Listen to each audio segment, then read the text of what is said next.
And now, Gimmick Infringement. Welcome, everybody, to the Gimmick Infringement Podcast. I am Brad Winchester. With me, as always, is my tag team partner, Tyler McDowell Blank. And Tyler, my voice is at like 80%. I am exhausted from a long, busy wrestling Saturday, but so thankful it's not on a wrestling Sunday. How you doing today? Your voice is almost there. I'm doing well. Getting there. I'm grateful. It's getting there. I'm grateful today, Brad. Like you said, there was a really busy wrestling weekend. We're talking WWE Wrestlepalooza, AEW All Out. You know, we're going to discuss the latest in pop culture, including the return of the Golden Bachelor. It's already time. Season 2 returns, or debuts, I should say, on Wednesday. We even have a someday when you have kids. So we're going to get some Freya time in this episode as well. I can't wait for the conversations ahead. How you been? Doing really well. I'm ready for the weekend. Like, oh, wow. Yeah, I'm ready. I'm already so tired. I'm trying following to weekend heading into fall break. Okay, I got you. Yeah, I'm starting. We'll go back tomorrow. I will be ready then for the weekend. I have a very busy week coming up at work. There is the NHS induction stuff that we're prepping for. We have an ambassador day for my CTE kids. They're going to be out. We got to get ready to bring stuff with. And before, it used to be a pretty easy problem to solve. Let's get some stuff together. You'll bring it with, bring the materials, talk about what we're doing, talk about what you're doing. But I have to do that in 2 programs this year. So I have to get both of them ready. What are you bringing? What are you bringing? What are you going to talk about? How do you promote the program? Because it's going to be with business partners in the community. And they're going to be the ones looking at all the tables and booths and what the kids are doing. So trying to be purposeful about that while also teaching, 3 different preps. Technically, if I want to break it down, I was thinking about it the other day. I actually have 5 different preps to plan for if I really wanted to break it out like that, because I have 3 levels of stagecraft in the same classes. So it's a lot. And then of course we have the meetings and whatnot, and then just life. I'm also in a class and things are wacky. So yeah, I'm ready for next weekend. That tracks completely. Yeah. I'm so proud of you, man. Like this, it's surreal to believe that we're almost a quarter of the way done through the school year. It's coming up. And then B, as you pointed out, I've never been more aware of time than when I've been a teacher. Yep. You're always seeking to best utilize the time you have while also yearning for more of it. And there's just an acceptance I think a lot of us have to come to terms with. I've accepted that there's never going to be enough time to do all the things, to get everything done. But I'm just going to try to be intentional, give my best. Like you said, especially you heading into a busy week with not only class, but, events and then your own life and your own family. That's the key, is we just try to do our best every day and trust that, it's going to lead to great things. But like you said, there's just never enough time. And you and I spoke off here, Brad, during the week. Sadly, tragically, someone close to me unexpectedly passed away. One of my mom's best friends, Jeannie Williams, a woman who was like a second mom to me. I grew up with her son, and she woke up this past week and wasn't feeling well. She said her stomach was hurting, goes to the hospital, and then she's gone later that day. So also with any job, our particular context of being educators, when you can just get so locked in on what needs to get done the day to day, like you said, the meetings, the emails, the lesson plans, the grading, all the things that need to happen to ensure that we continue forward, it can be easy to lose sight of all the amazing people and opportunities that are in our lives. So I know I felt that this week, like you, just trying to organize my calendar and see the path toward fall break, which we're all looking for, while also not losing sight of, as you pointed out to me this week, reaching out to the people you care about and you love, not for any other reason than just to check in with them and remind them how much they mean to you, because tomorrow's just simply not promised. It's just not. And this past week was a reminder to me of just that, because this life thing is precious, man. And we just never know when it's our time or anyone we care about, the pets in our lives, the people in our lives. It's just, this thing is so fragile. And this past week was a reminder to me of just maximize, like you said, during our production meeting, maximizing your minutes and just making sure people know how much you love them, because as evidenced by Jeannie's passing, you just don't know. You just, oh, I'll see them during Thanksgiving, I'll see them during Christmas, or hopefully, yeah, that's the plan, but maybe reach out to them before then. Yeah, well said. And certainly I've said this to you privately, but you've been in my thoughts a lot this week, you and your family, and certainly thinking of you and Jeannie and Jeannie's family. It's tough, man. Like it's funny. Somebody talked about why I got into teaching this week, and they were like, "Oh, I was inspired by this teacher." And I told them about my story about Doug Fix, and tying it to wrestling. Dude was jacked and had handlebar mustache and a ponytail. He just looked like Hulk Hogan. Triathlete, Vietnam vet, huge poet. Was late to his own wedding because he saw a field of daisies along the way and had to get them because it was his wife's favorite flowers. She was at the altar. Everybody's like, "Where is this dude?" He's like, super late. Shout out to Ann. And he walked in covered in pollen, holding on to these daisies, which is like one of the most romantic things in the world. But when you hear like super jacked dude looked like Hulk Hogan, Vietnam veteran, it's not exactly guy who stops to get daisies, is what I'm thinking of. Well, anyway, when I started student teaching, I decided I want to go pick his brain. I want to teach the things they carried because I'm teaching junior lit, American lit. And he was, he had a great lesson every day for that, and just, used his own passion. And I just wanted some pointers and maybe some materials. And I was like, I'm too tired. I can't do this. I'll do it next weekend. He was in the race against tobacco to raise money to pass the law that ultimately got passed to disallow cigarettes in restaurants in Michigan, which I think is like everywhere now. But I think he was either sick or he hypersaturated or what is it called? Hyperhydrated or something, but he had like flu-like symptoms, but he was like, no, I'm committed to this race. I'm going to do it. And he collapsed in the middle of it. Turned out he was having a heart attack, and he just had a massive heart attack and died. And it was one of my regrets. One of my bigger regrets was just being too lazy to not go and say hi and meet up with him. Instead, I lost my opportunity, and I never got to connect with him and tell him how much he meant to me. And it's bugged me forever, but I can't do anything about it, but try to honor his legacy and appreciate people that are in my life while I have them. So it's tough. I think the fragility of life has been in the cultural zeitgeist in the last couple of weeks, especially for a variety of reasons. And fortunately, I think good thing is that I think we'll appreciate what we have a little bit more for a while. The bad thing is I don't necessarily see a clear end culturally for us having to constantly be appreciative of what we have. So hopefully I'm wrong. Hopefully I'm just being super pessimistic, but I have data, Tyler. So hug your loved ones, tell people in your life you appreciate them, and just be kind to each other. That's it. It's a pretty simple recipe. Mm-hmm. Exactly that. Well, and thank you for your thoughts and your kind words, Brad. Speaking of data, speaking of statistics, Brad Winchester, we are going to start our wrestling conversation with what is a high note for me. We sort of teased this a week ago. We put it out into the ether. Yes, we did. But now it's actually happened. It's come true. Let's start with the two most important words on this here podcast, Gimmick Infringement. It's time for Steph Watch. Steph Watch.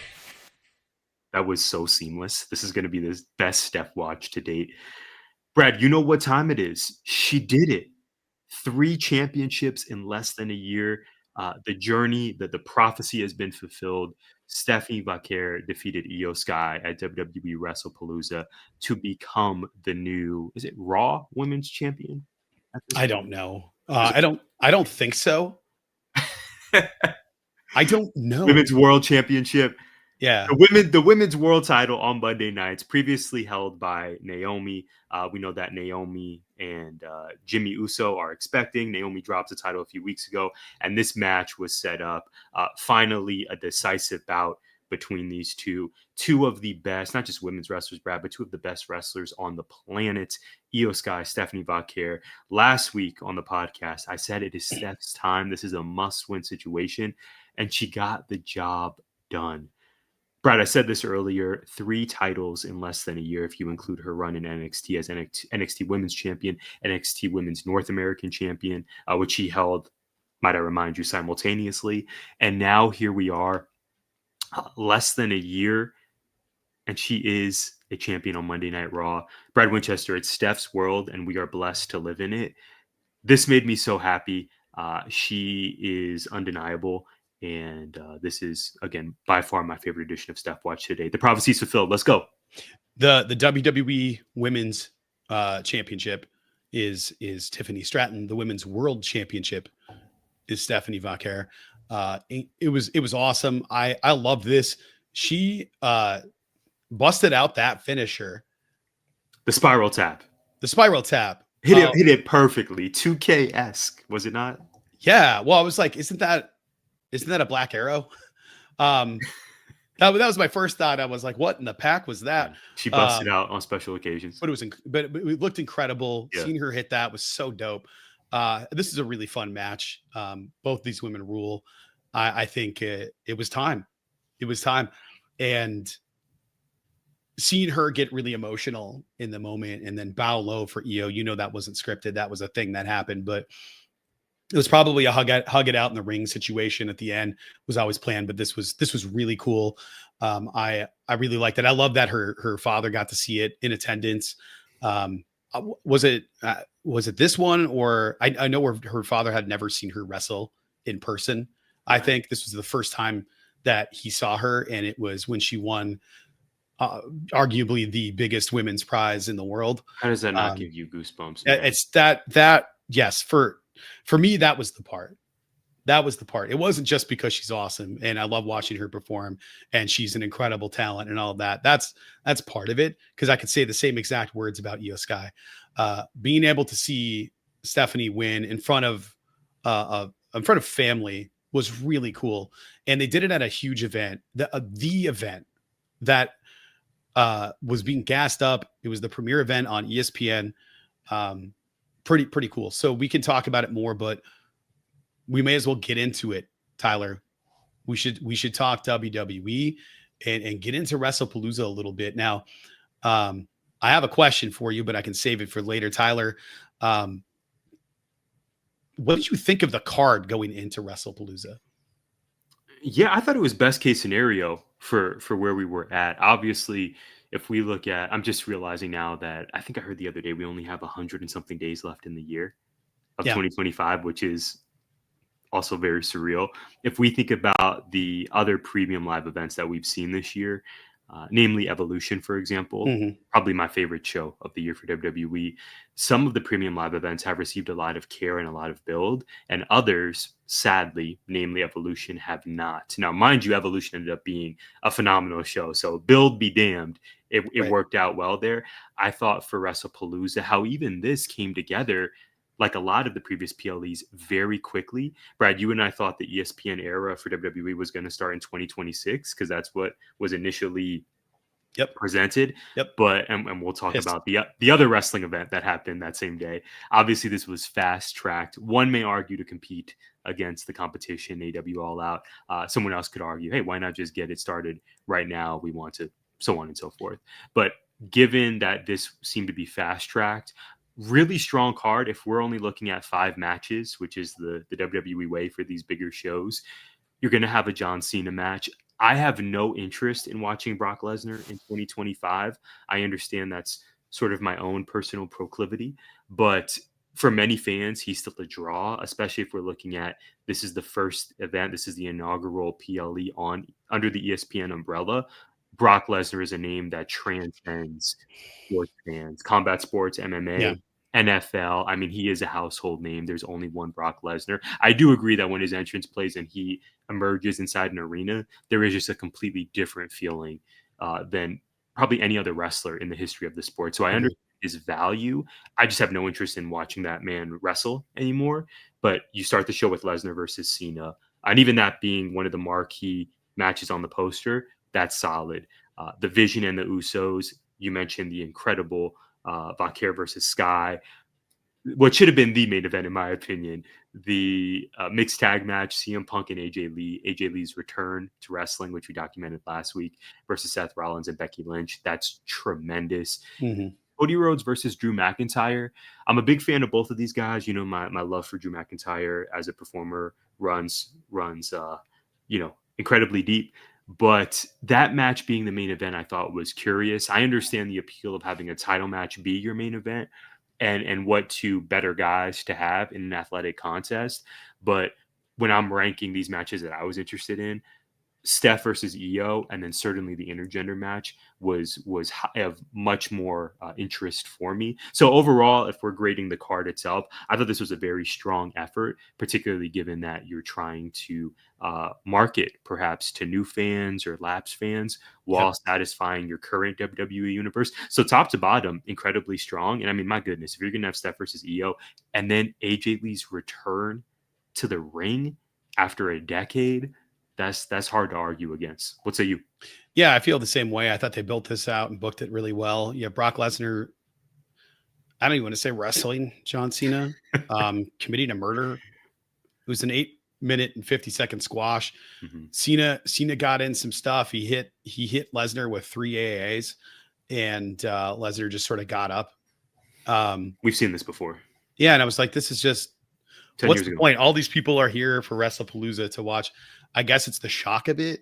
I don't really know what this does. If that was supposed to be the final match, or are we just doing the CM Punk thing that he did in AEW, where it was like, I can't get over this hump, and then he's going to come out all P&V and finally get over the hump. It's just like this old, I don't know. I didn't like it at Wrestlepalooza.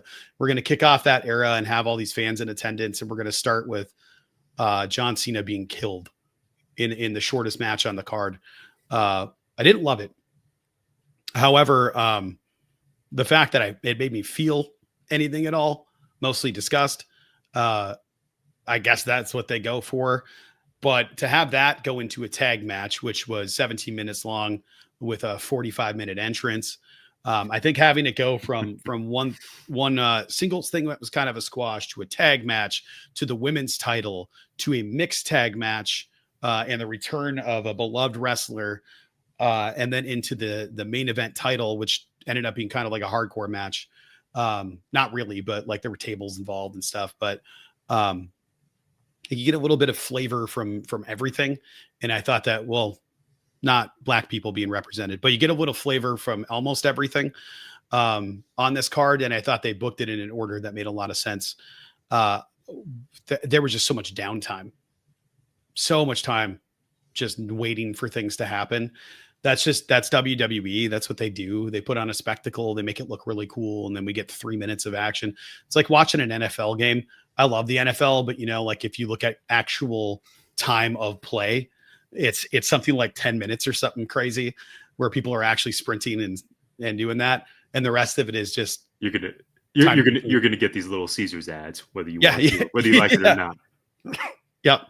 I was thinking about it, like the BK ad popped into my head. Many ads. Yeah, yes. A lot of ads. Yeah, but at this point, that's what you're signing up for. Yeah, I think I saw a trailer for the Smashing Machine about 400 times yesterday during that show in particular. So I get it, but it kind of pisses me off that I'm getting all of these ads and shoveling out $40. It's just crazy to me that I'm getting advertisements and paying these people. So we'll see if that continues, because right now it's not worth it. You and I were discussing that. We were fortunate enough to participate in the media call with WWE and ESPN. Yeah. Shout out to ESPN's Ben Cafardo. Shout out to 19 Media's Warren Shaw for making it possible. Brad, this is a completely new era. And when the idea of streaming was presented, years and years ago, and okay, we're going to pay a cost and get access to not only this incredible library, but just live content. I think we all assumed at some point, that means it's probably going to be ad free. But now, to your point, what's the tiered system happened, and then now apparently, based on your Wrestlepalooza experience, you pay a premium amount, but you also still get the advertisements. It's kind of, I don't know that we anticipated that when streaming was introduced in the marketplace. But Brad, you and I were speaking during the production meeting to pull the curtain back of just trying to figure out how do we formulate our WWE conversations for this episode and perhaps the next several episodes of GI, because I have not yet subscribed to the ESPN app. And for me, it was twofold. It was, obviously, we've documented the price, the cost of living, the cost of being a wrestling fan, but also, as we've documented on the show, the shortcomings of WWE and some of the decisions we disagree with, whether, let's just say most recently, bringing WrestleMania to Saudi Arabia and the proximity to a White House that, increasingly is making decisions that I think are wrong. And then there's the Brock Lesnar and the Hulk Hogan. I saw, were there a bunch of Hulk Hogan cosplayers in the audience yesterday? Okay. Yeah, it just wasn't meant to be for me yesterday. But the card looked very intriguing, and I just had this moment of, do I or do I not for this event? But I said, you know what? I have the greatest co-host in the universe. Brad's gonna give us those notes and that insight we need, and then we'll talk about it. I'll tell you, parts of it I fell asleep. I wasn't laughing; I was choking. I mostly because I was so tired. I was exhausted. But the tag match was, I guess it was fun. People finding out that Braun Breaker isn't an animal was pretty cool, and that the Usos sure can enter. And then we have the women's match, which was incredible, and the crowd was super up for that. CM Punk and AJ Lee. Okay, I want to talk about this match real quick. Okay, they won. It was the right thing. AJ Lee was responsible for getting the pin. It was a really cool counter. I sent that to you in the moment, but it was like when she came out really hot. I think the rust came off pretty quickly, but there was some rust immediately. I think she'll fit right in with this division, but needs some reps. I don't know. I don't know what the goal is. So she's a cool throwback to that in between. She's a Divas era wrestler, but I never really thought of her as like a diva. She was just a wrestler to me. And I think that's why she was so beloved, is that she was so different from like what had come before, that she was like, oh, this is totally different. She's like she's wrestling, not just doing the other goofy stuff. But as a transitionary person, the first thing that happened was, it popped me. It was funny, but it was just AJ slapping the crap out of everybody, wildly swinging her arms, like just flailing. And I was like, that's fine, I guess, but it doesn't look like anything that we're seeing. And it's like, are people really going to be like, oh no, the slapping, when you watch Becky throw a forearm shiver into somebody's jaw, and it just looks totally different. And then it picked up, and then it started looking really good. And then it was like, oh, she's going to be just fine. I thought it was a lot of fun. The tease to get her into the ring of this 29-minute match, my guess is at least half the match was no AJ Lee. At least half the match. Maybe I'm wrong about that, and it's just how it felt, but it was forever.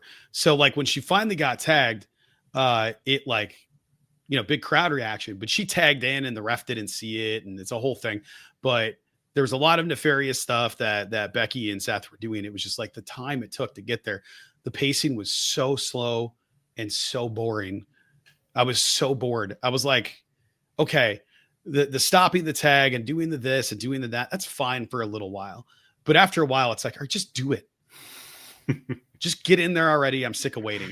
Like, I just wanted it to move along because it was just like becoming annoying. So once it happened, though, AJ came out swinging and flailing, and then it turned into AJ doing her thing, and it was a lot of fun. She gave Seth a stomp. It was great. Like, it was a lot of fun.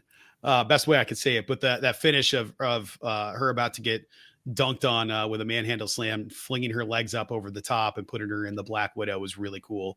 Because she hit it a couple of times. She got Seth in the Black Widow at one point. It was pretty great. So I thought it was a lot of fun. It was a little long for my liking. I don't know how other people viewed it. If you disagree, let me know. I just thought it took a long time to get there. And then Cody defeated Drew, and I didn't think anybody thought anything else was going to happen there. But the part that got me is, what's the next ESPN wrestling event? So the reason that I think that this happened at all with Wrestlepalooza, when's the last Wrestlepalooza? That's a great question. I don't know that there one, maybe in the 80s. I don't know. Maybe. But that's the point. I don't have a clue. I think what happened is that with the Peacock partnership, they likely had a partnership to do the specific name of these events up to any new events that we're going to cover in the next couple of years or whatever, sign the deal. If Wrestlepalooza lied outside that list of events, that would allow them to do a PLE on ESPN instead of on Peacock, so that people don't have to pay for the Peacock subscription. They have to get the ESPN one. That locks them in because they need it. People are either going to forget about it or just be like, oh yeah, I'm excited about wrestling, so I'm going to keep my subscription. They're not going to get anything for months. And then eventually they'll get their stuff that they're paying for. But I think Wrestlepalooza was a way to get people to go over to ESPN. I'm sure somebody covered this at some point, and either I'm wrong or that's exactly what happened. It just seems like if we use a PLE property to invite people in, they will then have to pay to be in, and they will likely stay in. The way that people forget, oh yeah, I do have an account, Yes, precisely. Yeah. That's what happened to me with the TNA Plus app. Is they got me with the end of the year discount, and then I simply forgot to address my account status, and then I'm signed up for a full year of TNA Plus to watch Mike Santana lose in his home state, and other fun happenings. And Brad, if we think about with Peacock, which I do still have an account for, my understanding is the NXT PLEs are still going to live on that app. It's just the WWE PLEs, Royal Rumble, WrestleMania, Wrestlepalooza, so on and so forth, obviously have now moved over there. So, even if we think about this upcoming weekend, we got NXT No Mercy, some big matches on there, Ricky Saints versus Obafemi. I think Lola Vice is going to win the NXT Women's Championship from JC Jane at this show, which will be a big look for her and her career. So there's so many apps, there's so much content. It's just trying to put those puzzle pieces together, I think, for all of us as wrestling fans to figure out what do we want to watch. And maybe we don't have to exist in this tribalistic world where, I can only support Warren Company and I'm going to double down on that. If that's your mindset, of course, we're not mad at you. Go for it. But I think you and I, Brad, we're just such big fans of wrestlers across promotions. Yeah. And it's just a matter of figuring out, if we go back to the beginning of our episode, time, factoring in money, and where do we just want to invest our energy toward. And ideally, you and I want to give it everywhere and talk about everything and, cover all of these amazing performers. In this case, this past weekend, it felt like obviously we had two big shows to cover, Wrestlepalooza and All Out. Yeah. But I'm glad, to your point, that there were highlights from the show. And if I'm hearing your review correctly, it would seem that Steph versus EO, your match of the night. Yes. Okay. Far and away. Moments of the night. We're up. I think AJ Lee coming back was the moment, but oh my gosh, huge, right? And it was really entertaining. But Steph winning was just so much fun. Other people probably disagree. I don't really, frankly, care. I just, whatever. I think part of it might have been having wrestling all morning, going into more wrestling was tough because the Hangman match. The entrance into it started as Brock Lesnar's entrance started. So it was, they were overlapping a little bit, and I had it playing on my phone while I was watching it on this screen right here, watching All Out. And I was like, I'm so glad I'm watching All Out right now. Cause it was just brutal. So I have a question for you, Tyler. This requires some lead up, and it's a bit of a behemoth. So bear with me because I was tinfoil hatting last night. Okay, Wrestlepalooza comes off the heels of Disney losing $3.8 billion after indefinitely suspending Jimmy Kimmel because of pressure from Trump and an FCC chair, only really interested in state media and not free speech. The Hearst Group owns 20% of ESPN, okay? And Disney owns the other 80% of ESPN. Nexstar and Sinclair are the two largest station groups in America, and the streets are saying that their merger would need approval from the FCC to break rules, disallowing something like that from happening. However, Hearst is also a station group among owning magazines and newspapers that have covered the Kimmel suspension. So why should we care about this? ESPN now has sole rights to WWE PLEs, Warner Brothers Discovery is rumored to be a purchase interest for Netflix, and Netflix has rights to Raw for years to come. However, Warner has rights to AEW. Okay, my question. Should the Netflix deal happen and Nexstar Sinclair merge to control most local affiliate broadcast stations, what do you foresee as the future of professional wrestling as we know it in America in terms of a televised product? Wow. That's a huge question. I mean, the future of wrestling, given this potential merger, television wise in America. I mean, it's already just about happening on every day of the week, if I'm not Yep. mistaken. You remember for a while it was okay, Monday, Wednesday, Friday, and Yep. now it's just seemingly every day of the week. If anything, I think that would just further. Maybe we'll get more wrestling on, Sundays or maybe some of the days where we don't necessarily have a lot of content because football and other reasons. But yeah, Brad, I really believe that if anything, we're just going to continue to get more content because I believe that with the merger and with all of the companies that are out there, wrestling fandom is only going to continue to grow. I don't see us going to a point where, okay, in the late 90s and early 2000s, it's hot as can be. And then there's this significant cooling off period.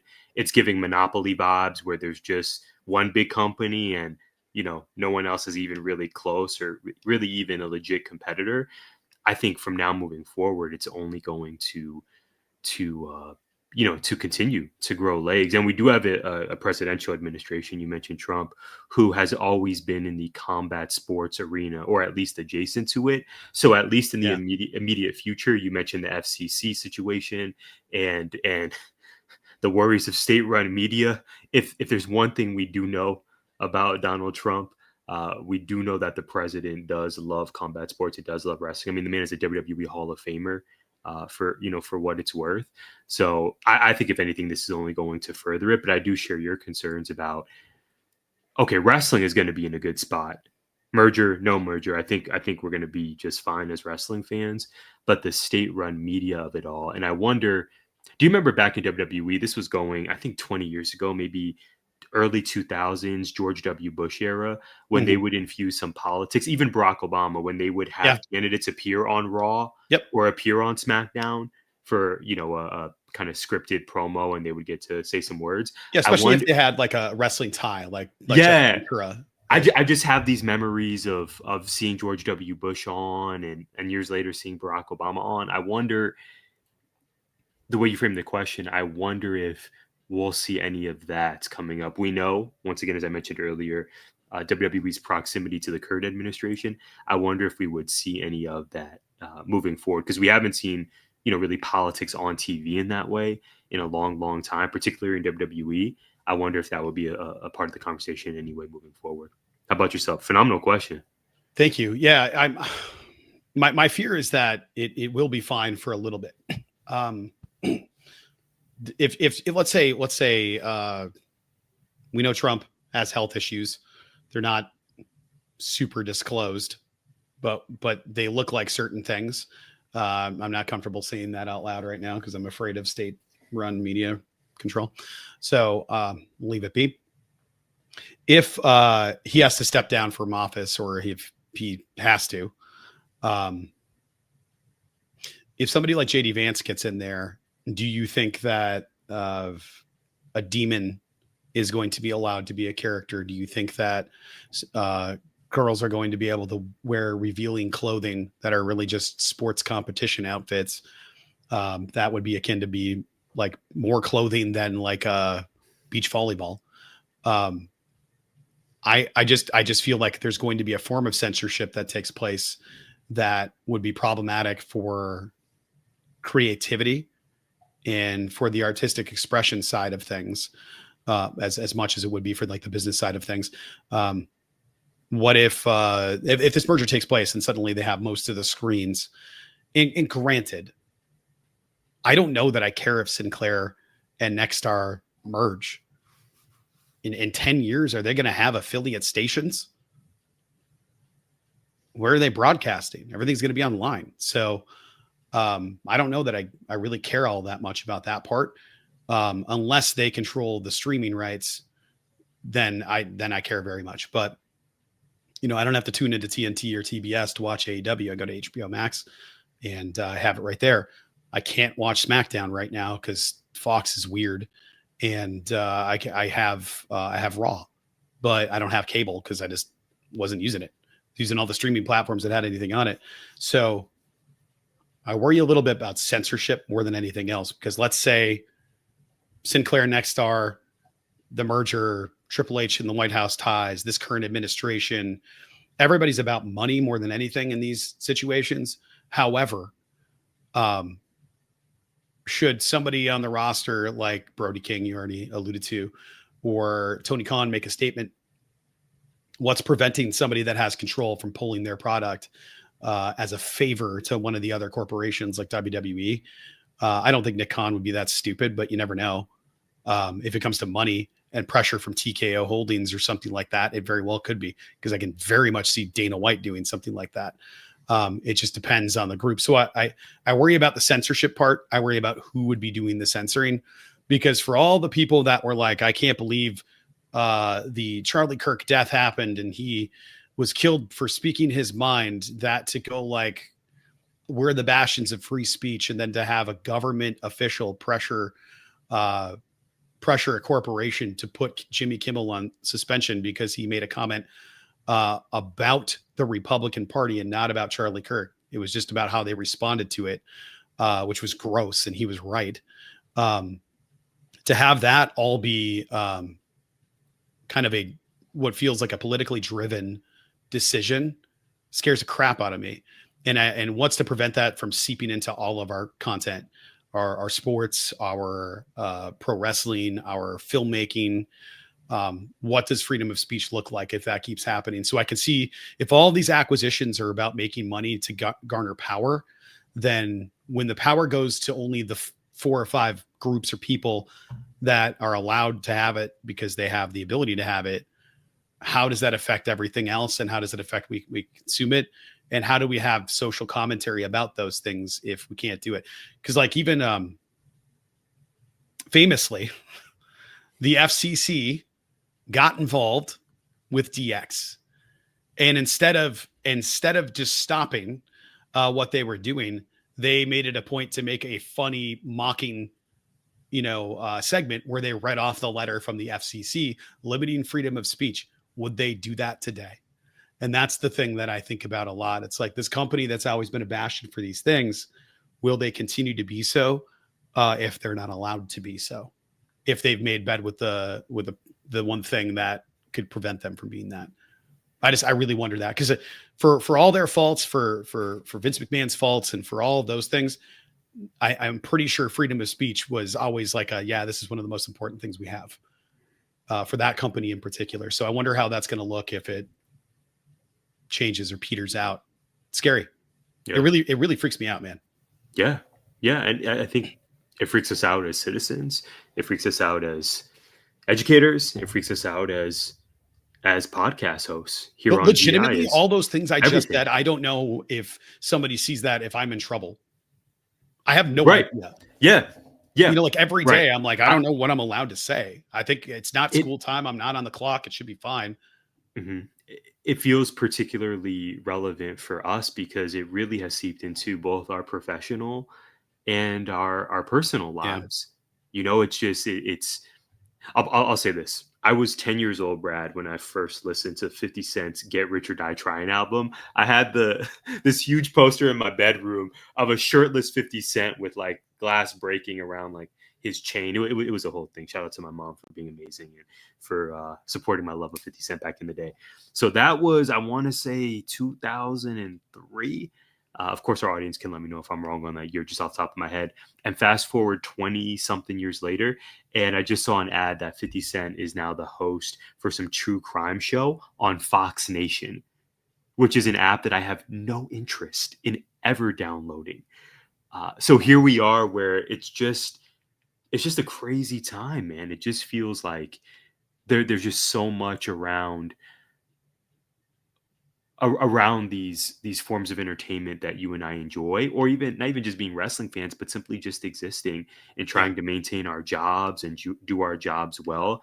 There really is this pressure now more than ever to be mindful of what you say. And I think mindfulness is important, but in the way you're referencing, where it's on the sphere of state-run media, and that's different than just being mindful about what comes out of your mouth, right? We try to teach young people that. We try to work on that ourselves. But when you have a story like a Jimmy Kimmel, who financially we would assume is doing really well, can buy his kids braces, and he'll bounce back. Yeah. The Sun Devil grad himself, and he's suspended. He's not fired. He's suspended.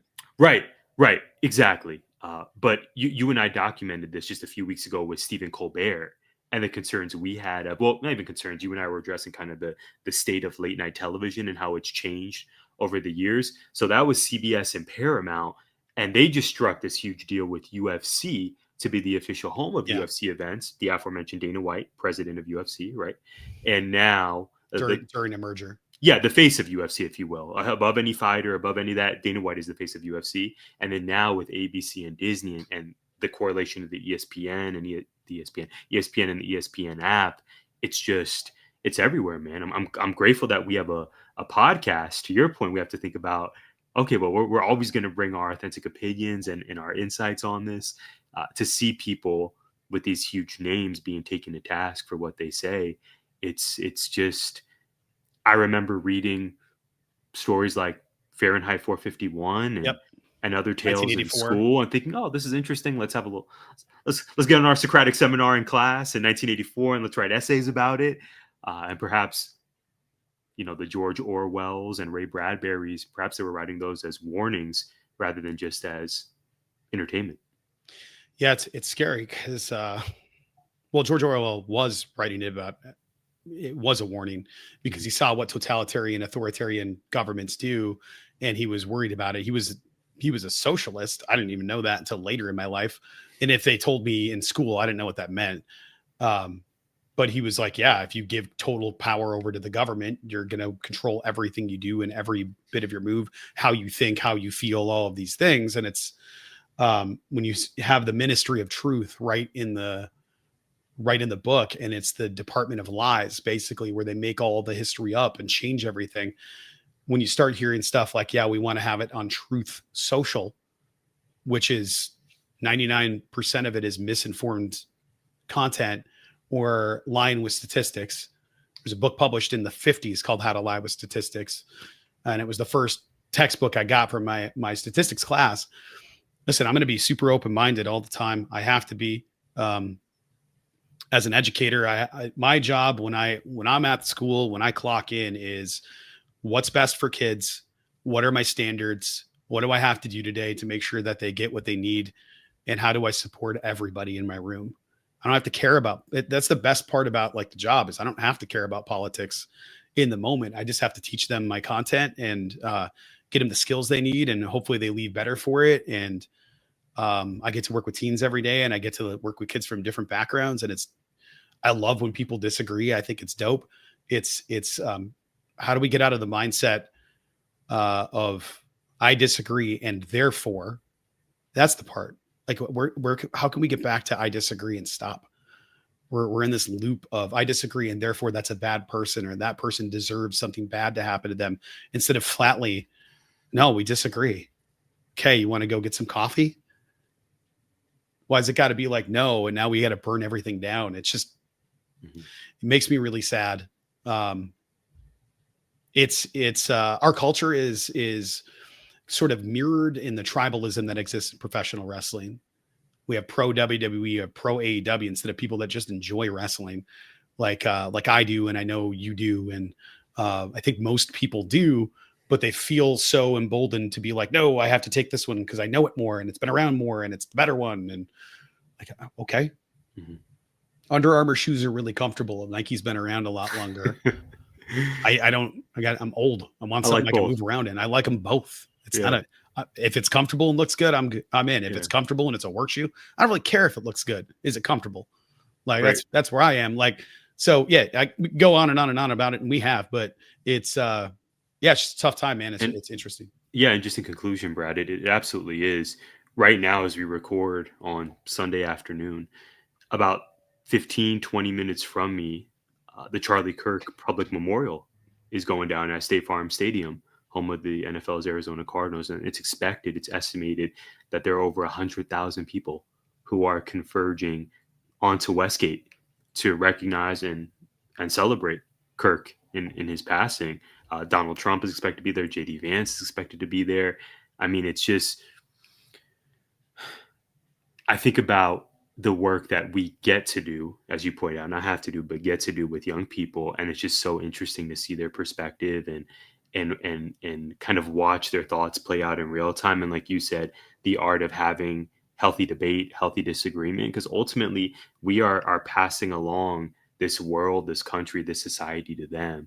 I feel privileged that you and I get to, hopefully pass this thing down to really capable hands of a bunch of young people who are empathetic, thoughtful, hopefully seeking truth, and, don't let apps or devices sort of control, their humanity or what they believe to be true. So we'll see. It's just the Arizona of it all, the connection to you and I in this podcast with everything that's happening in media and culture. It's something that I'm certain we'll speak about on episodes to come. Well, luckily we do have our kids. We have our children in our classroom, and I got I have one children in my household. And boy, oh boy, has it been busy around here. So let's get into it. It's time for Someday When You Have Kids. And now it's time for Someday. Someday When You Have Kids. Someday I can have kids.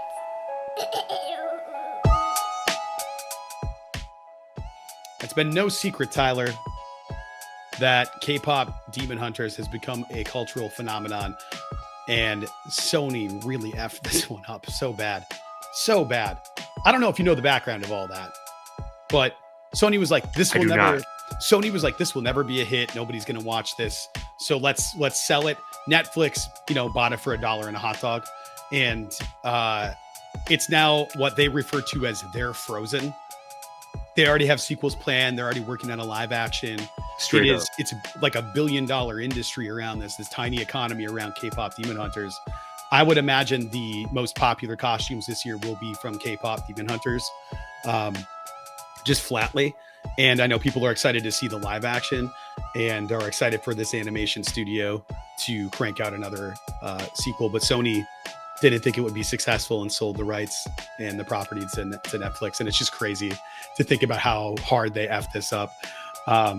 Well, Freya, I believe this is for, I found this out yesterday and I'm kind of heated, but I believe it's for the Halloween dance that they're going to dress up her and her two friends as the Huntrix, the 3 girl leads in K-pop Demon Hunters.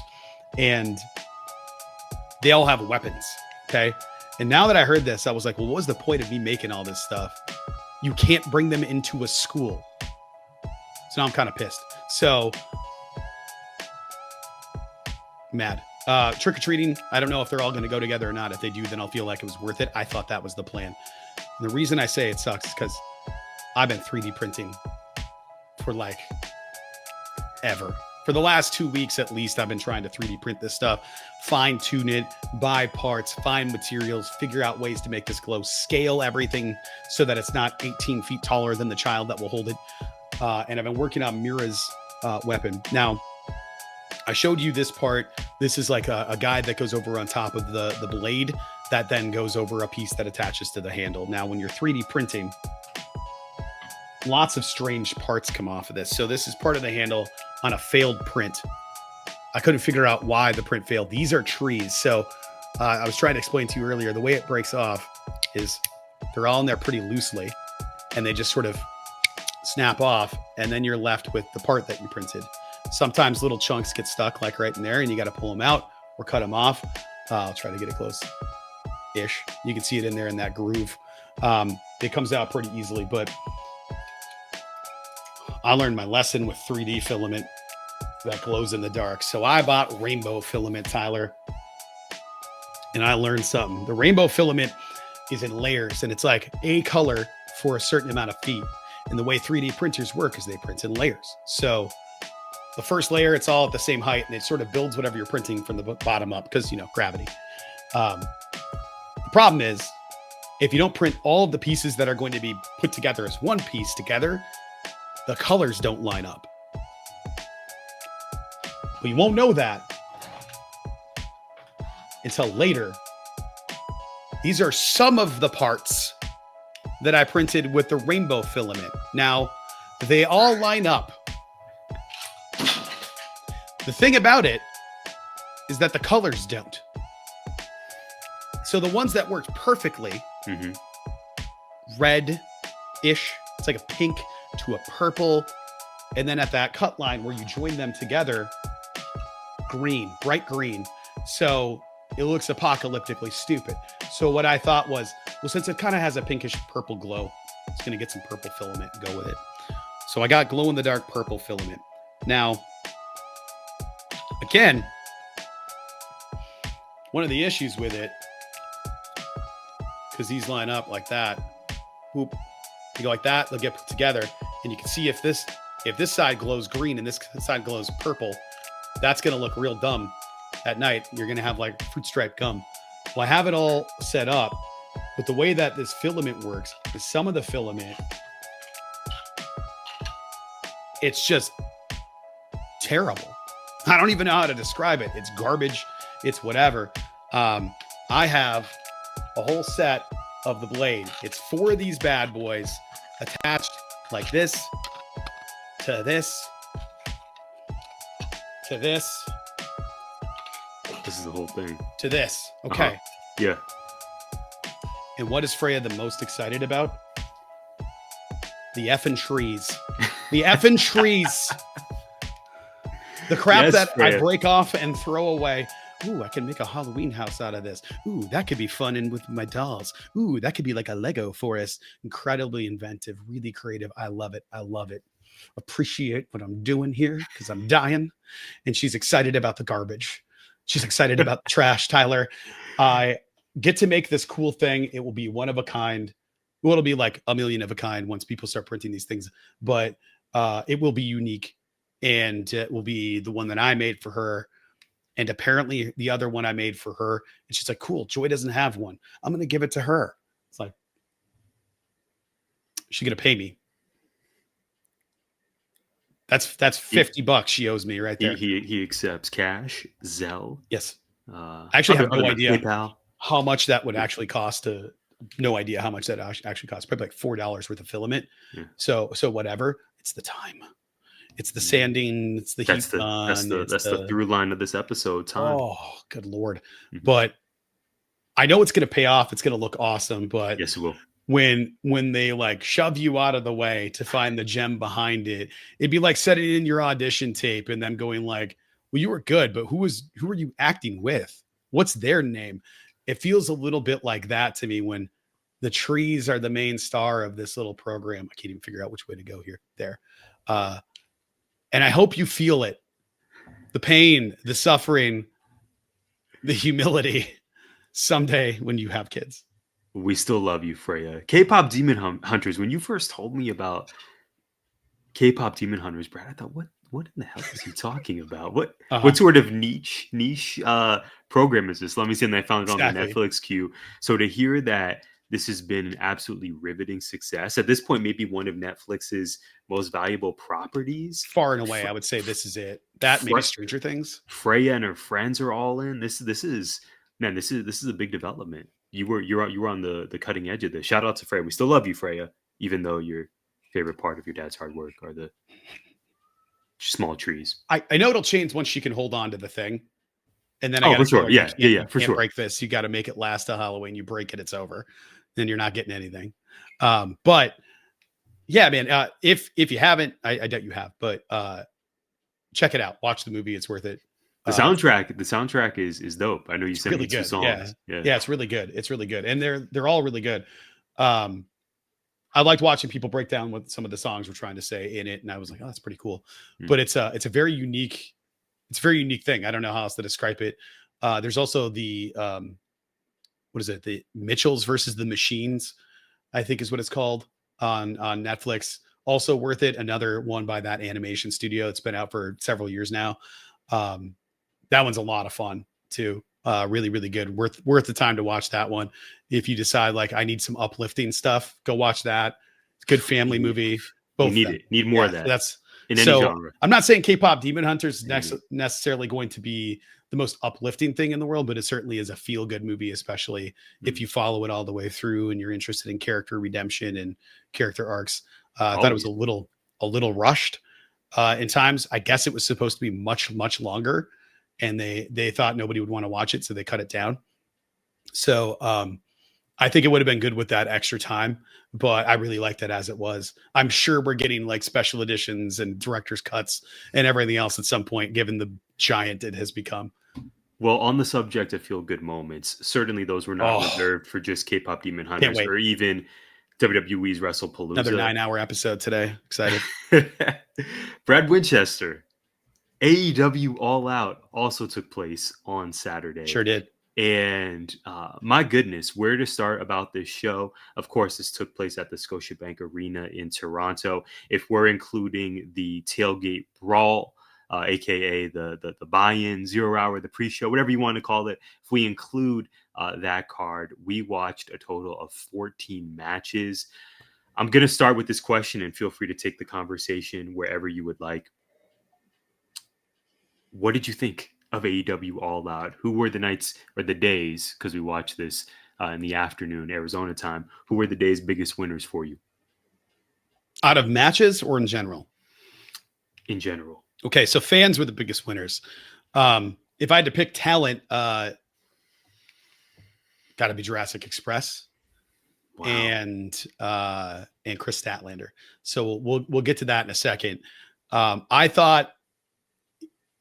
just thought in every one of these matches, there was a moment or were moments that were like meaningful and really good. I thought it was cool seeing, MVP, obviously the Demand, which is a great name.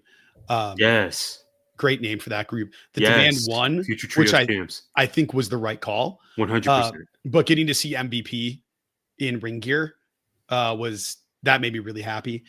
Adam Copeland coming out with Christian Cage and like doing the whole walk up, which is an unfortunate sentence because he's our scumbag works, but he's our asshole. Having Adam Copeland say, but he's my asshole, I was like, that's a sentence. You just called him your own. You just called him your anus. I think he even did the look when he said that to himself, Adam Copeland. Yeah, he kind of, at least in a previous Dynamite. He's like, okay. Well, yeah, and that's fine. But I thought it was great that the crowd was chanting it. Oh, knowing Chris. I mean, I felt so good for those guys.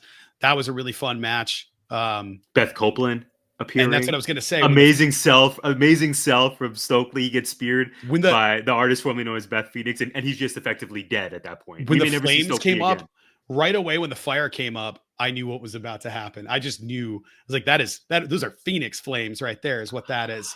I was giving me Gangrel energy, but you were right. It was they would have had a different theme, but they would have done the yes.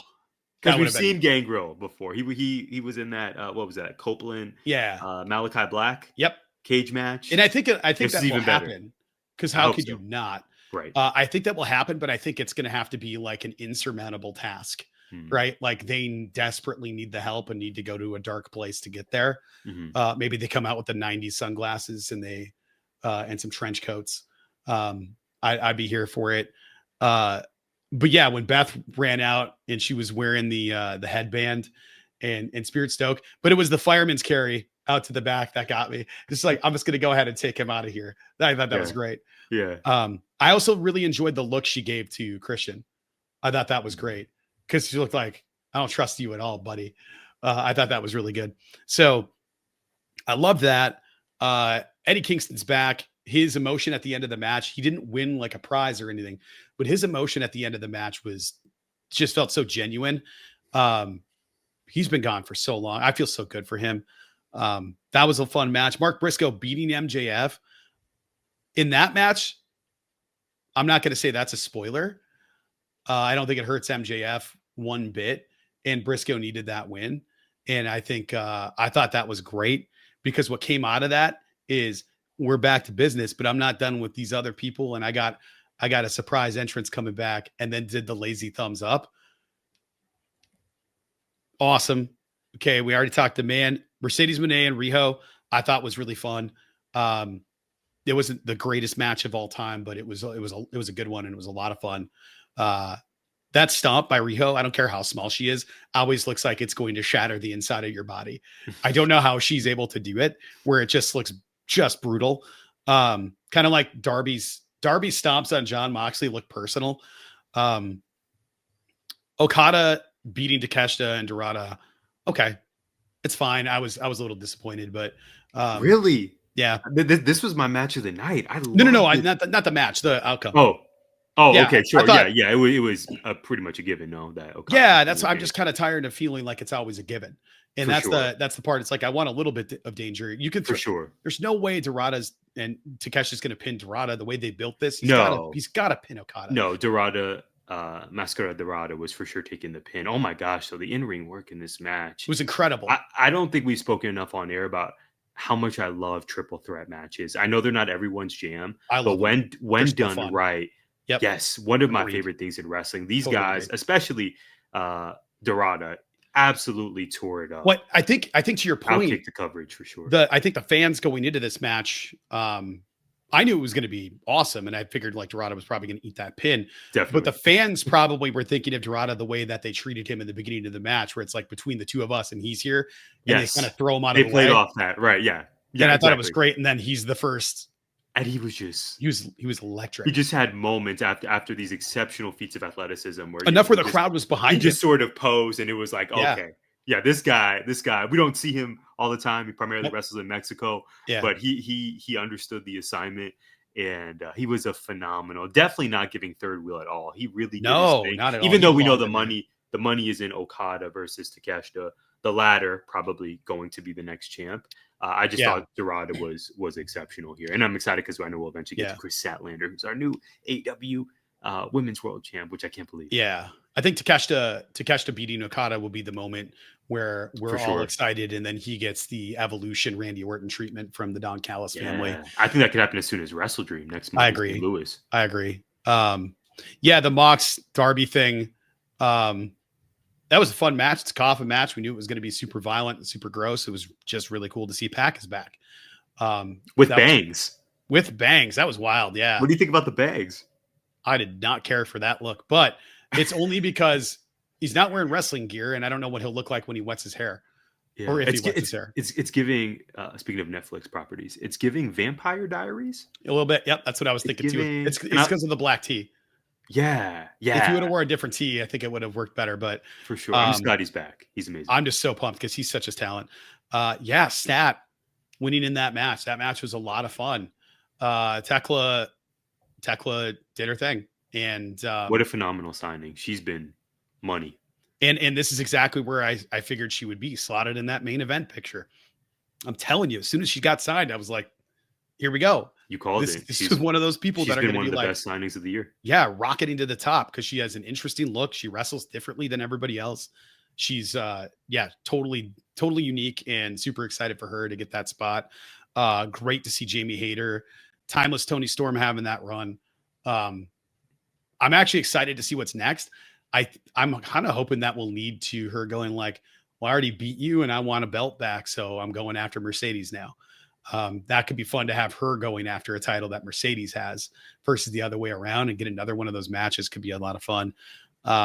Brodito defeating the Young Bucks was great. That match was a lot of fun. I'm glad Speedball Mike Bailey's okay. He said so online because his leg went into that ladder and woof.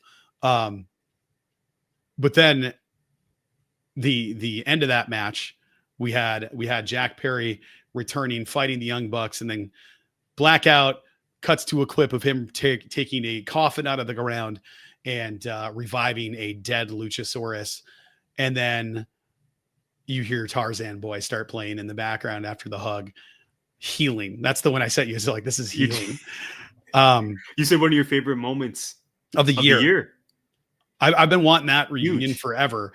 I don't need the characters to be the same, but I've been waiting for that reunion because they haven't really figured out how to make them singles guys. They just never really figured it out. Yeah, we can say the same about the Acclaimed. We saw a backstage segment with them, or backstage outside the arena segment with them earlier in the night, that it seems like they're really going full speed ahead on this. But Jerry Lynn is reuniting. Yeah, and if they do in fact reunite and we get the Acclaimed back, we would have the Acclaimed, Jurassic Express, Cope and Christian, or Cope and Cage. FTR is still there. FTR, the Young Bucks. We have Bro Dito, the champs, like you said. Well, we have Bro Dito, and then we have like the trios that do tags every once in a while. Right. We have all these. That tag team division will be so back, and I think that's what would separate them immediately from the other product. Is again relying on great single stars, but that tag division being just second to none. I think that actually was hurt by the trios division. I think the trios division was the reason that the tag division sort of petered out. How can we add people? How can we stretch them out? How can we do this? Let's add more titles. We bought ROH, and now I just feel like there's just too many things going on in there. Where if you focused on like tags and a couple of belts, we're good. But I really enjoyed that. That was an incredible moment. And then Hangman Adam Page versus Kyle Fletcher was such a good match. Holy crap, that match was good. Now, I agree with you. I think I want to get back to Stat in a second. I think that triple threat was my favorite match of the night in terms of like in-ring action, but that main event was a close second for me. That main event may actually be my number one now. It was now that I reflect on how great it was in terms of storytelling and in-ring action. Yes. That was the best match on the card. So if you want to go overall, main event won by not a mile, but like it won. But in terms of like just sheer in-ring action, I really enjoyed that triple threat. That had a story in it, but it was Okada versus Takeshita, and then Dorada going like, no, I'm going to let you know. But that wasn't this. This was the champ going, there's another current champ trying to fight me right now, and this guy isn't ready, and I'm letting him know, and I'm with Taz. I hate that phrase. I just really wanted that story has this, it just feels like it's been there for a while. And number one, before I get your thoughts here, especially about Stat, I just feel so good for her. We've been fans. We've talked about her forever. I think that this show wasn't just about having, we had All Out. We always have All Out. This is one of our marquee shows.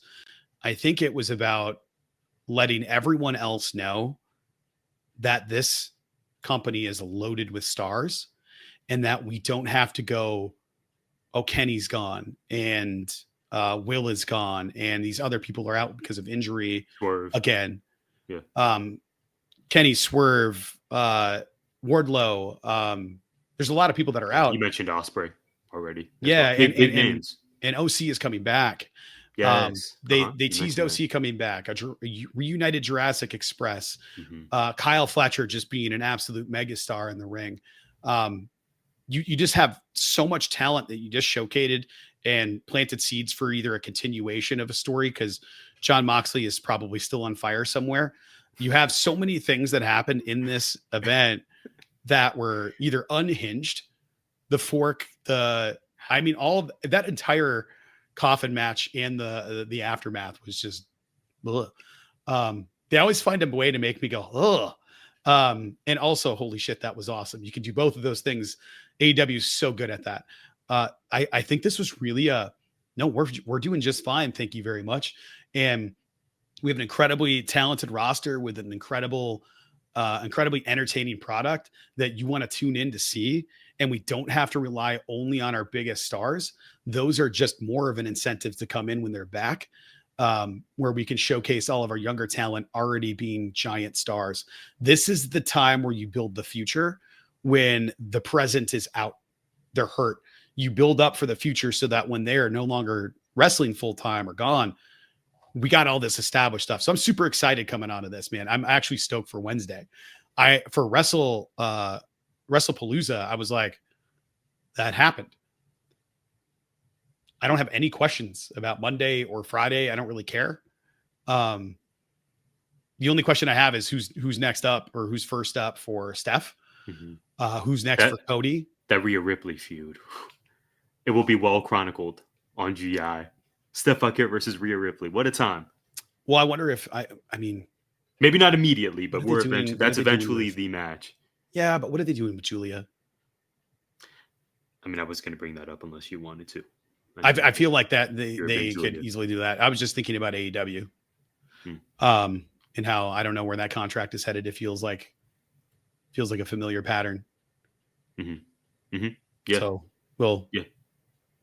and Bailey, when Bailey's time comes, I mean, I'm not saying that's going to be. Really I'm not saying you wear a Kris Statlander shirt, showing your love for her after her win, and that means you're definitely signing with AEW. But I think if we were to look at all the potential contracts that are coming, her best friend is in the other place, and Bailey, it seems like she's done everything she can, hopefully everything she's wanted to, just about in WWE, and that, like you said, the move is going to be signing with AEW, and we'll get maybe a Mercedes tag run, maybe a Mercedes feud, and it's going to be it would be a great addition to the women's roster. Bailey in a hardcore match too. Sure, I'm sure she would get to experiment and do. Yeah, absolutely. Getting to do all the things she hasn't been able to do since she 100%. Yeah, I would love Bailey in AEW. I think she would be a natural fit because she's a great, just off the cuff promo person. Yeah, locker room leader by all accounts. Yeah, everybody seems to love working with her and loves her in general. Right. I know she's close with. I believe I might be wrong about this, but I'm pretty sure she's close with FTR. And they text with each other. I think so. Yeah. That sounds I'm pretty sure Dax, when they were doing the podcast, was talking about that. Right. And it's just, I just think it would be really interesting, and it would be a lot of fun to see her over there. And they reunite the Golden Role Models. And I remember when Dax Hardwood had a podcast. Yeah, that was great. That was a great podcast. Yeah. And then it became too much personally, and I feel bad about that. But I would listen to that again. That was fun. Tyler, Statlander, give me your thoughts. Yeah, man, this was so unexpected. The crowd reacted that way. Yeah. You're like, what? The seatbelt cover. And for her to pin Tony, we've just been so conditioned as fans to believe that, okay, if it's a fatal 4-way, if the champ's not going to win, they're certainly not going to be the one to get pinned. But for Stat to pin Tony, wild. For Tony to be shocked and for the character to maybe have gotten, a bit too confident. Sign me up. I'll take on all three of you at All Out. Let's do it. And for that to come back to bite her, and for her to lose her title and maybe the sense of invincibility as the character Timeless Toni Storm has displayed. Thought it's brilliant. And maybe we don't see Toni Storm for a few weeks and then comes back. Worst and we're on happen, the next part. Maybe the move is you run, a match between Kris Statlander and Toni Storm for Wrestle Dream. We shall see. But to crown Kris Statlander, after Statlander said on TV, leading up to this show, I've never held this championship. I'm one of the originals. I'm a homegrown talent, and I've had opportunities, but I haven't won the big one. For us to get the Kris Statlander win in such unexpected fashion, I loved it, Brad. Clearly was a popular decision with the fans. And in my notes, I sort of categorized or summarized the show as flowers for the originals. So for Jurassic Express to get that moment, for Kris Statlander to pick up the win, for the tease of Orange Cassidy coming home on Wednesday, for Hanger. I know what, exactly, yeah. This was, in many ways, this was reminiscent to me of the All Out following CM Punk's exit. This would have been 2022 or 2023, when expectations by and large are relatively low for that show. Now All Out 2025, for different reasons, for injuries and other purposes, maybe there not being as much excitement for this show overall as a, All In Texas, or maybe even as a Forbidden Door. And maybe this is just me, but for the excitement to maybe not be as high as those previous two shows, the talent, Tony Khan, completely over-delivered, and not just over-delivered, but leaned into giving flowers to the homegrown talent, including Kris Statlander. To your point, Brad, you also tweeted about this, to also showcase a talent like Kyle Fletcher. Okay, if Kenny, Swerve, and Ospreay are unavailable, what are we going to do on this show? And particularly, what are we going to do for the main event? Let's elevate a younger talent. I thought it was brilliant. Although on the marquee, maybe that it doesn't pop as much as some of your previous main events for pay-per-views this year, to elevate Kyle Fletcher to that match, even though we knew he was not going to beat Hangman Page for him to get that spot and to predictably show out the way he did, I thought this was a huge win for AEW. And you and I have spoken on and off air about who's next up for AEW, particularly in that men's division. We got our answer. It's Kyle Fletcher. He could very well be the guy. He could very well be the guy to beat Hangman. I'm trying to think of a comp for Kyle Fletcher's ascension, and I'm having a hard time choosing someone else. Even in wrestling, Brad, of someone within the last year, the last 12 to 16 months, 12 Stephanie to 18 Vaquer. months. Stephanie Vaquer. Yeah. Maybe that's the only other comp for someone to rise and to just become so undeniable as a singles talent.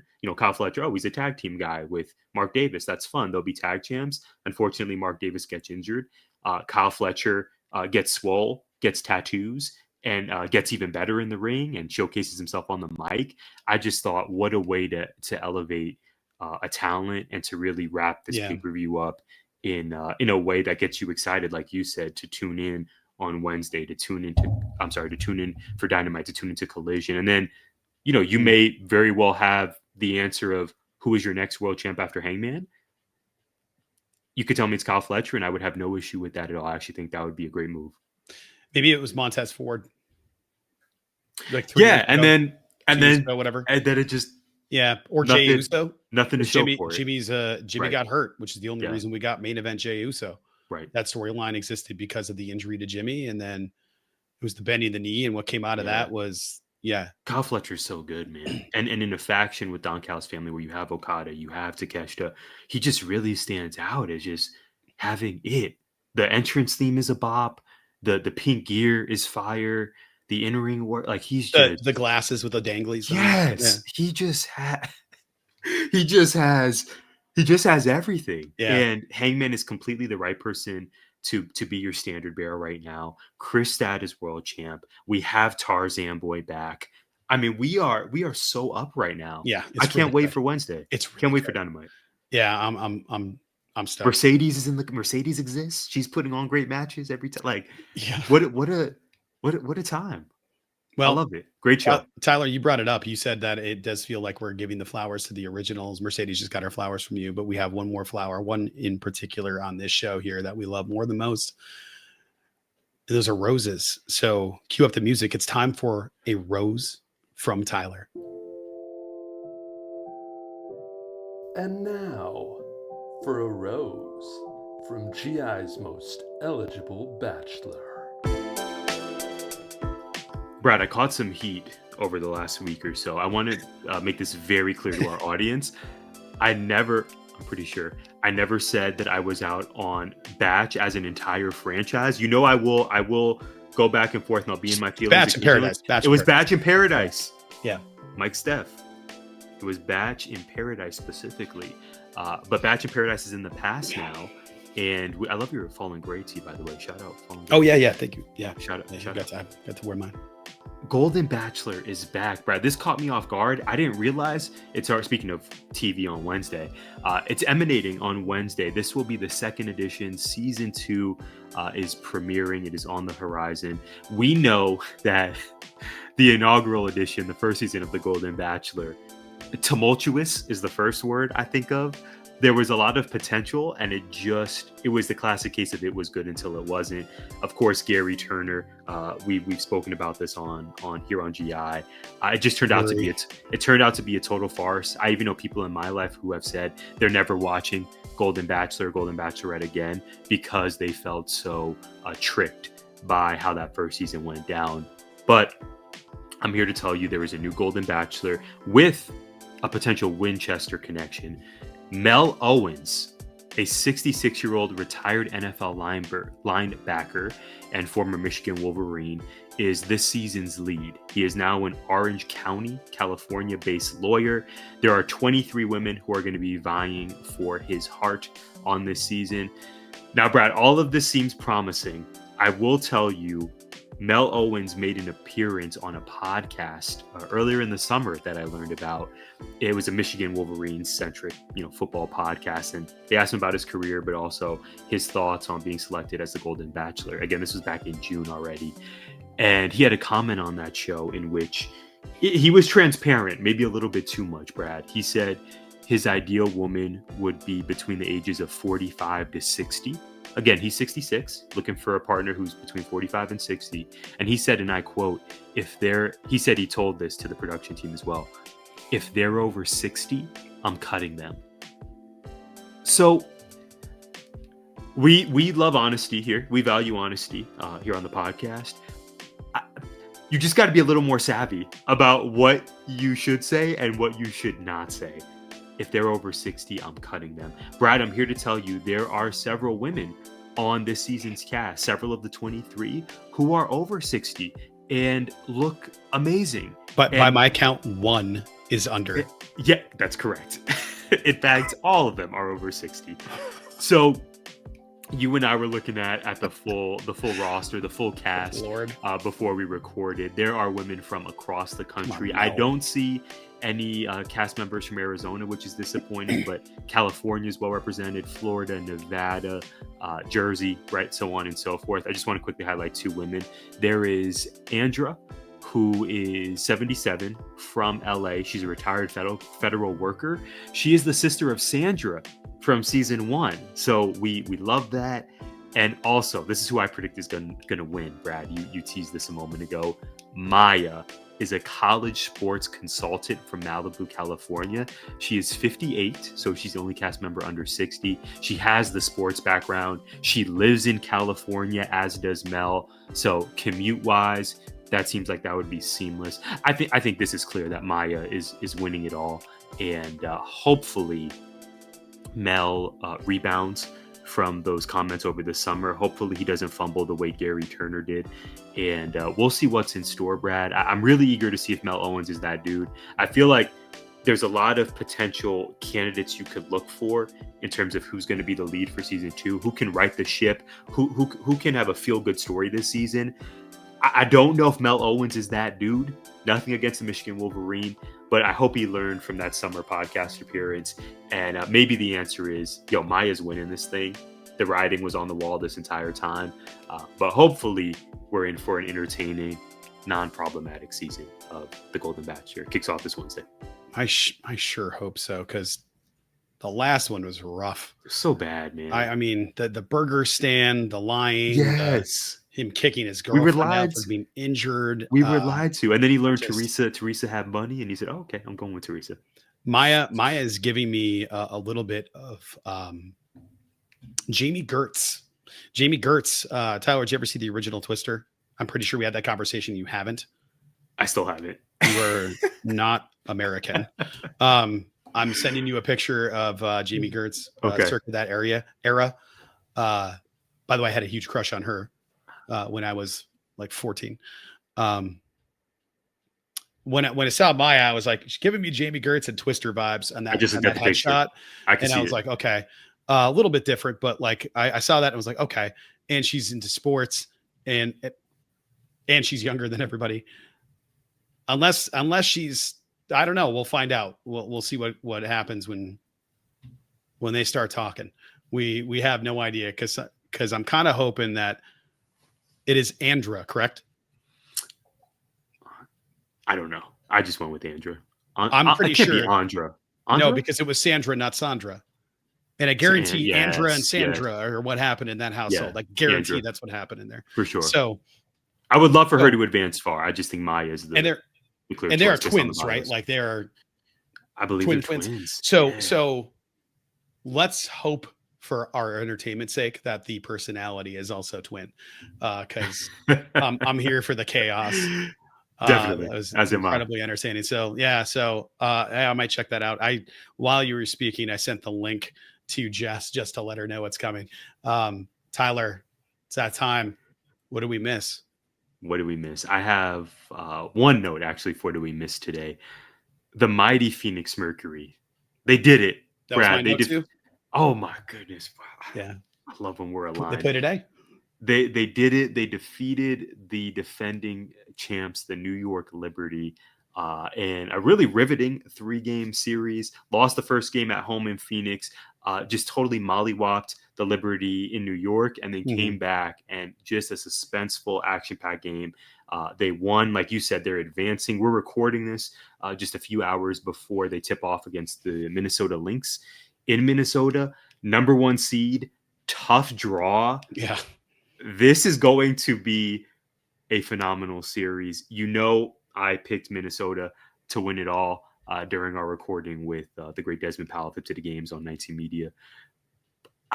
I don't know that I'm ready to waver from that prediction, but I've been so impressed with what Phoenix has done this year. I hope they beat Minnesota. I hope they're on their path to the WNBA finals. But shout out to the Phoenix Mercury. The city, man, it's special. I have a lot of people in my life, even new people at the school who I met this year, fellow teachers and staff, who love themselves some Phoenix Mercury.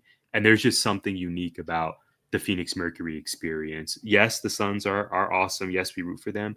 But my goodness, Brad, this is another reminder that the Mercury are the premier basketball franchise in Phoenix. They did it again. We didn't expect much from them this year. At least I didn't. And here we are. They're one of the 4 teams remaining and have a viable path to a championship. I love the Phoenix Mercury. Here we go. Well, I think one of the surprising, maybe I shouldn't be surprised, but it was like the fever. Yeah. Being able to pull through without their top player. And listen, no one's giving them a shot against the Aces. Asia Wilson, named MVP. First woman, I believe, to be a 4-time MVP. Amazing. The GOAT, right? Well, but why the fever, who knows? When I was looking down earlier, it was because I was getting updates on Asia Wilson having a bit of a game already. So I have a feeling that they might be right. They're playing while we're recording. They might be up double digits. I don't know. Yeah. Well, to your point, it was a heck of a series. And when I checked the score, it was second quarter, and the Mercury in that game 3 were up big, and that didn't stay that way for the whole game. So you never know. It's basketball, especially playoff basketball. No matter who's playing it, can be unpredictable, or it can be just kind of dry, kind of boring, and exactly what you expect in a beatdown. But you just never know, and that's why sports are fun. That's why pro wrestling is fun. That's why all this is fun. Yeah, that it is. Well, speaking of fun, we have a lot of fun, not only on air, but on social media. So if you haven't already, please follow us at GIPod19 for exclusive show updates and much more. Of course, we want to know what you thought of the week and the weekend in pro wrestling and pop culture. Let us know on social. Let us know here on YouTube, right below in the comment section. We appreciate your likes, your comments, your subscriptions, your 5-star reviews, especially on your audio platform of choice. But more than anything, we thank you for joining us, and we will see you next week. Gimmick Infringement is a part of 19 Media Group. You can listen to us on Apple, Spotify, iHeartRadio, or wherever you find podcasts. You can also find us on YouTube via the 19 Media Group channel. Please like, subscribe, comment, and share.